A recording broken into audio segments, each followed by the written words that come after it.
ನಮ್ಮೆಲ್ಲರ ಅಭಿಪ್ರಾಯವನ್ನ ಇವತ್ತು ಸರ್ಕಾರದ ಮುಂದಿಡ್ತಾ ಇದ್ದೇವೆ.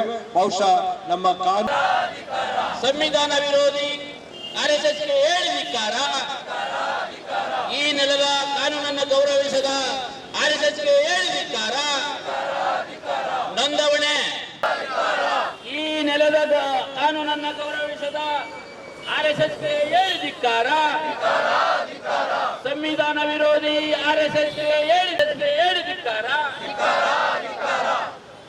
RSS ಸಂಘಟನೆ ನೋಂದಣಿ ಆಗಲೇಬೇಕು. ಅಣ್ಣ ಇನ್ನು ಮುಂದಕ್ಕೆ ಬನ್ನಿ. ಸಂವಿಧಾನವನ್ನು ಗೌರವಿಸಿ RSS ಸಂಘಟನೆ ನೋಂದಣಿ ಮಾಡಲೇಬೇಕು. ಸಂವಿಧಾನವನ್ನು ಗೌರವಿಸಿ RSS ಸಂಘಟನೆ ನೋಂದಣಿ ಮಾಡಲೇಬೇಕು. ನನ್ನ ಮಾತುಗಳನ್ನ ಮುಗಿಸ್ತೇನೆ. ನಮಸ್ಕಾರ.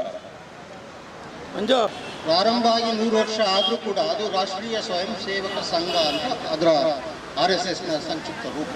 ಆಗ್ತಾ ಇರ್ತಕ್ಕಂಥದ್ದನ್ನ ಈ ಕಳೆದ 100 ವರ್ಷಗಳಿಂದಲೂ ಕೂಡ ನಾವು ನೋಡ್ಬೋದು. ಈ ದೇಶದಲ್ಲಿ ಹಿಂದೂ, ಮುಸ್ಲಿಂ, ಪಾರ್ಸಿ, ಕ್ರೈಸ್ತರು ಹೌದು ಸಂವಿಧಾನ ವಿರೋಧಿ RSSಗೆ ಹೇಳಿದಿಕ್ಕಾರ. ಮೋಹನ್ ಭಾಗವತನಿಗೆ ಸರ್ಕಾರದಿಂದ ನೀಡಿರುವ ಜೆಡ್ ಪ್ಲಸ್ ಪದ್ಧತಿಯನ್ನು ಹಿಂಪಡೆಯಲೇಬೇಕು. ಮೋಹನ್ ಭಾಗವತರಿಗೆ ಸರ್ಕಾರದ ವಿರೋಧಿ RSSಗೆ ಹೇಳಿದಿಕ್ಕಾರ. ಸಂವಿಧಾನವನ್ನು ಗೌರವಿಸಿ RSS ಸಂಘಟನೆ ನೋಂದಣಿ ಆಗಲೇಬೇಕು. ಸಂವಿಧಾನವನ್ನು ಗೌರವಿಸಿ RSS ಸಂಘಟನೆ ನೋಂದಣಿ ಆಗಲೇಬೇಕು. ಒಂದು ಪ್ರಶ್ನೆ ಇದೆಯಲ್ಲ, ಇದು ಕೇವಲ ಕಾನೂನಾತ್ಮಕವಾದಂಥ ಪ್ರಶ್ನೆ ಅಲ್ಲ, ನೈತಿಕವಾದಂಥ. ಇವತ್ತು ಎಲ್ಲ ಪ್ರಗತಿಪರ ಸಂಘಟನೆಗಳು